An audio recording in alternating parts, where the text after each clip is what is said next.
Formerly a national affairs columnist for the National Post, he's also been an editor, writer, and columnist for the Globe and Mail, the Financial Post, and the Southern newspaper chain. In addition, he writes regularly for the Canadian and foreign publications and is a frequent commentator on television and radio. Ladies and gentlemen, please welcome Mr. Andrew Coyne.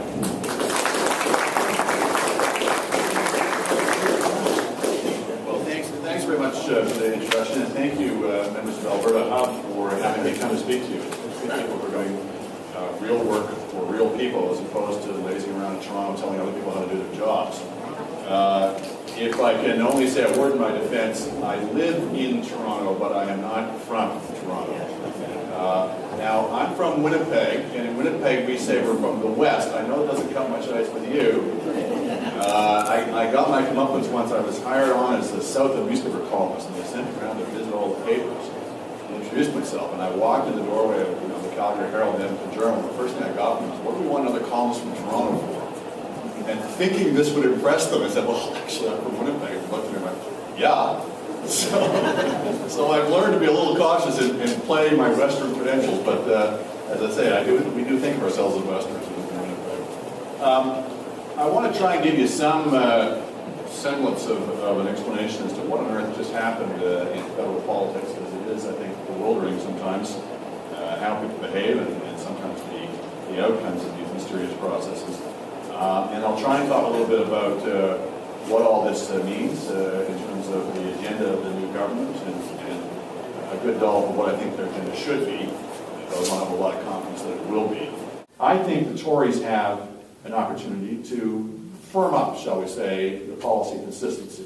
I don't mean that they've got any kind of mandate for a revolution. I think that's pretty clear that people weren't signing on for some sudden swerve to the right in a large degree. But I do think that they have a mandate for the kind of incrementalism that they were supposedly going to do in 2006, and in my view got lost in a lot of all this flopping about trying to preserve their government. Now, I know if there's any large C card-carrying conservatives in the room, I know when I criticize the Tories on this, they get very shirky and they say, no, you got it all wrong. It's not that we've changed our convictions to stay in power. We've merely altered our principles to remain in government. It's an entirely different concept. Why are you being so shirty about it? With that proviso, I do think they kind of lost the plot over the last few years and really didn't have any kind of consistent through line in their policies. I'm going to come back to this in a second. But there's the opportunity now to kind of dial up the ideology a little bit and maybe have a more consistent message. I think you're starting to see some of this in the budget and the Trump speech. And some of the measures that they've been talking about. The NDP's message was kind of, yeah, you're tired of all the games playing, well, vote for us and we can kind of kick them all in the shins. And it was, in some ways, a traditional protest vote, right? Ottawa is broken, remember that slogan that the Labour kept repeating. And yet it was a peculiarly sweet-tempered protest vote. Protest votes are usually kind of asking people to be really angry. But what was the constant message of Jack Layton? Well, you can see it in that kind of sort of portly manners and the smile and the good sportsmanship, if you will, of the campaign. So that's the situation for the Tories. Of course, for the Liberals, you couldn't have had a worse result. And again, if anybody's telling you, well, the Liberals have had bad results in the past and this is really no different from those, this is so much worse than anything they've ever gone through in the past. When they were reduced to whatever it was, 30-odd seats in the Diefenbaker sweep, they still won 33% of the popular vote. They were still the second party then. This vote, they got 18%. The Liberals, because they got nothing left to lose, can be the party that actually takes some chances and actually is bold on these issues and can play a very important role in Canadian politics that way and can build up capital and reputation in their name as truth tellers. This is not something that politicians are generally given to. Needless to say. And one of my beefs with politics is how little people seem concerned with building a reputation over time as being people of worth and significance and substance. They always go for the short-term play. Well, the short-term play is not open to liberals. So, by default, the strategy, it seems to me, that's open to them is actually the strategy of integrity and truth-telling. So we'll see whether they have enough of a sense of the calamity that's befallen them to be open to that. The NDP, of course, has a much more different dilemma, which is the dilemma of success. And as dilemmas go, you'd rather have that one. But nothing is ever settled in politics, and they have some of the problems that I identified earlier with the Diefenbaker Memorial Race. When you get that kind of sudden ballooning of support that the NDP enjoyed in Quebec, where you suddenly go from 1 seat to 59, and whatever it was, 40-odd% of the vote, that doesn't historically typically portend long-term success. Generally, that's the kind of thing that blows up really quickly and collapses really quickly, particularly when so much of it is invested in the personality of Jack Layton. So when Jack goes, as presumably he will before too long, his age, are they able to hold on to it past that period? Are they able to maintain support when they've taken such aggressively pro-Quebec nationalist stands on a range of issues on language, etc.? 50% plus one, is that enough for a referendum result, and these kinds of things? Can they square that with their traditional support in the West? Can they square it on an issue like the seat redistribution, where presumably NDP and MPs in the West are going to be in favor of getting 30 more seats, whereas you've got Quebec already bellyaching about this.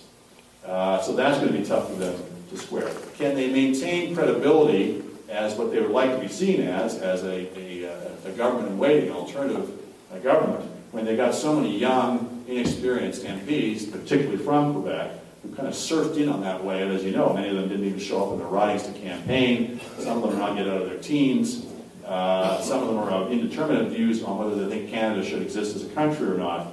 These are all potential nightmares for Jack Layton, and it will be a really test his leadership as to whether he can kind of whip them into shape as a serious alternative government. But they very clearly have nailed their colors to this mast up. They do not want anymore to be the conscience of the Parliament. They would like to be, they now are, the official opposition, and they are gunning for government. Well, now that the Tories have this extraordinary, at least in our times, grip on power, we've grown so used to minority governments. I think we've forgotten what majority governments look like in the country. We've forgotten, that you can actually plan ahead a little bit. We've had very little of that over the last 10 years, really, federally. We kind of lost decade, really, going right back to September 11th and all the aftermath after that, and then the Martin Chrétien rivalry and how that paralyzed the whole party, and then all these years of minority. There's been very little thinking ahead, planning ahead. And even now that the Tories have this majority, you're getting a lot of people inside and outside the party saying, oh, for goodness sakes, don't actually do anything with that majority. That would not be moderate. Of course, you have to be a moderate party. And moderatism, as my colleagues in the media define it, is wherever we happen to be at the time.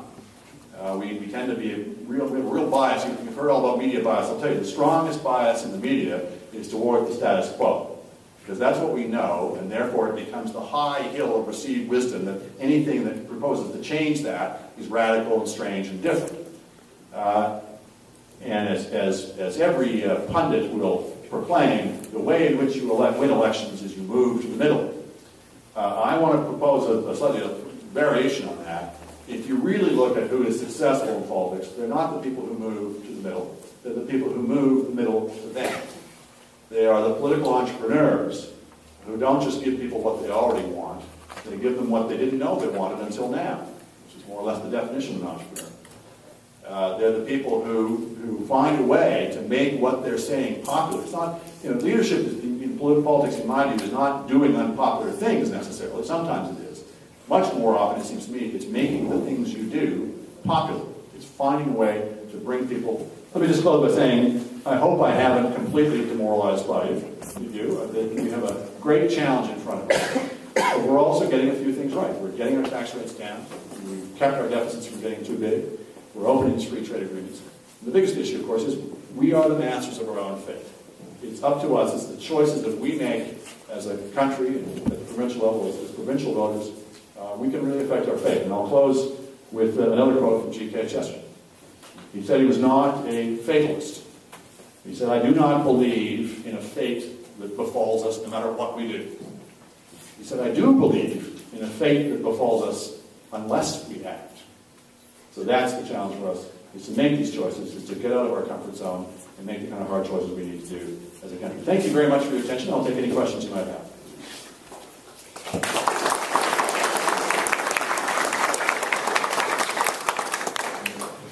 absolutely wore you out. It's a bit warm in here, isn't it? Any questions? Any questions? At the back, sir.